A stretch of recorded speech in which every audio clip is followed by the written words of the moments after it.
So recently, Kureiji Ollie from hololive has come out and talked a little bit more about the situation that has gone on with her own song called Kureiji for You, I'm pretty sure it's called, which essentially, if you guys don't remember, obviously YouTube's copyright system was essentially going after her for her own song. So they were taking the song down and, essentially it's a 10-hour loop apparently of the song. And yeah, she ended up getting it taken down because she got copyright struck by herself, kind of, in a way, which again is so weird. And a lot of people are very confused as to how this has even happened because, as I said, it is literally her own content. And well, it seems like she's actually talked a little bit more about this, which I wanted to go into and discuss why YouTube is just such a bad platform at the moment. So yeah, this is a clip over here. It says, until this day, Ollie still got copyrighted by Kureiji Ollie. Now, again, this is pretty crazy because the situation happened over 4 months ago, it seems like.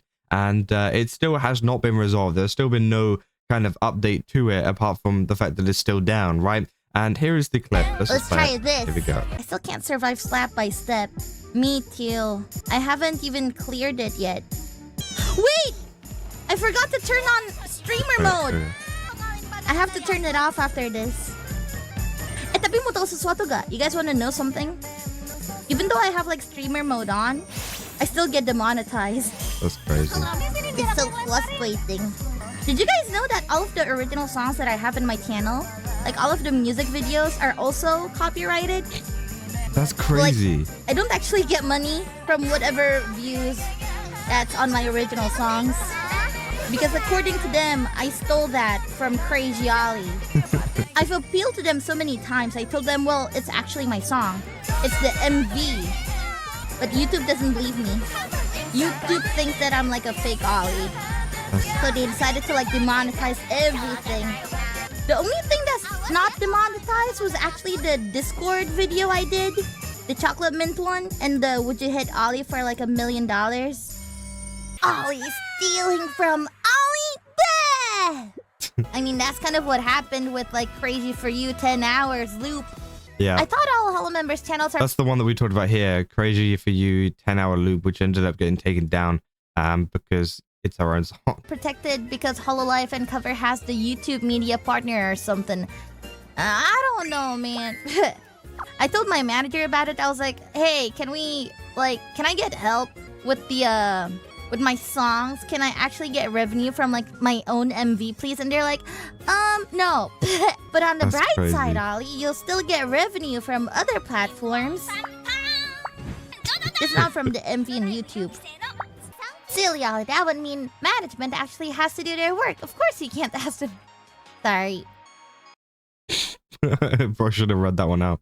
But yeah, obviously she says that essentially her music videos are still being taken down, right? So, despite obviously this one, just kind of blowing in the wind, it was just like, okay, whatever. They tried to take it down for a 10-hour loop. It seems like she cannot get monetized on any of her music videos or any of her songs that she puts out on here because it ends up copyrighting her own music. So she gets demonetized on her own music. And yeah, it's so weird because again, as well, I think it also definitely affects how it's seen too.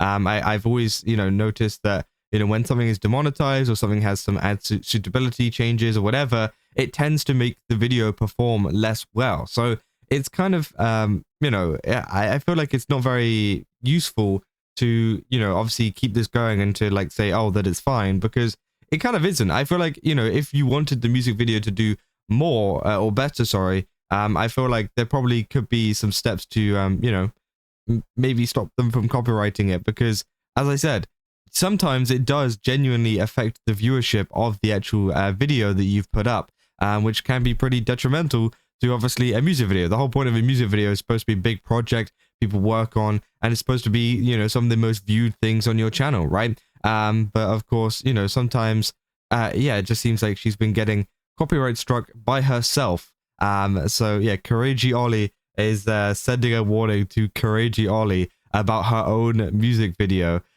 which obviously she says, yeah, still hasn't been solved yet. She said she tried to speak to management about it, and they essentially just said like, oh, okay, well, you still get money from other platforms, so just focus on that, and it's fine. Like, it doesn't really matter at the end of the day. But again, you know, I can understand her frustrations in the sense of wanting monetization on the music videos, right? Because they do good. And you want to kind of, you know, monetize your content and monetize, you know, the music that you have made, and kind of get the money from what you know, you have made yourself, right? But of course, she's unable to do that because, as I said, they get demonetized. But yeah, I mean, again, I feel like this is something that probably won't change. I feel like this is something that will probably just stay the same. And Ollie just might talk about it a couple of times, right? But as I said, I feel like it is something that maybe they need to look at, because it genuinely can make a music video perform worse than the content. You know, you might not care about the monetization or the fact that, you know, you can make money from these music videos, but I would care pretty heavily about like how much it's, you know, viewed, right? How much the video can be seen, and how much it is pushed out. Because as I said, you know, ad suitability and like monetization, things like that, always take into account, you know, kind of reach and things like that too. So, of course, that could be an issue going forwards. And yeah, I mean, it's just one of those things where I feel like it should be better, but apparently it's not. And of course, a lot of people have been commenting on it, saying, if famous talents under a corporation can't find this kind of stuff, what chance do we have as smaller creators?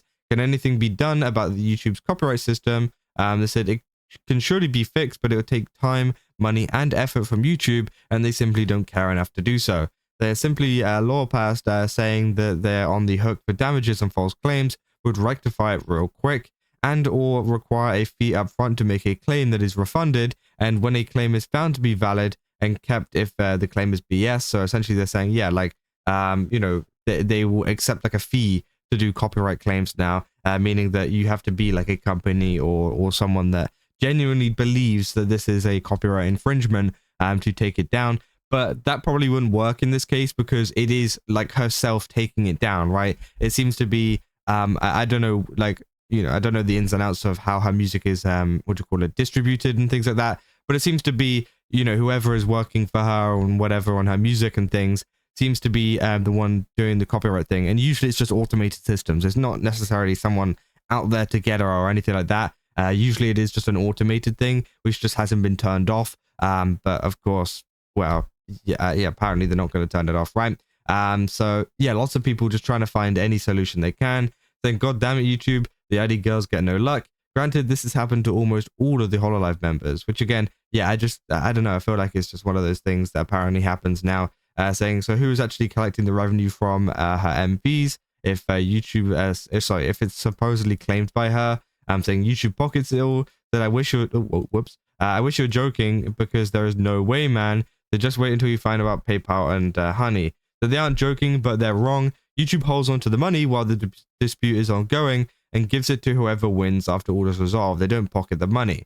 Then who is the dispute with? Ollie and the malicious claimant, the company cover hire to monitor copyright violations cover. So yeah, I don't think it is necessarily a malicious claimant. I think it is just like, yeah, someone on her team or whatever, you know, that is set to deal with copyright violations. And as I said, usually it is automated systems anyways, and that's probably how her music video has been taken down. So I think it would just go back to like her or cover eventually. But obviously YouTube keep it in the meantime, which is interesting, right? But yeah, it seems like this is still an issue. I hope it does get fixed soon, because obviously she sounds like, you know, she's mentioned it a few times now. So it seems like it's something that she cares about, right?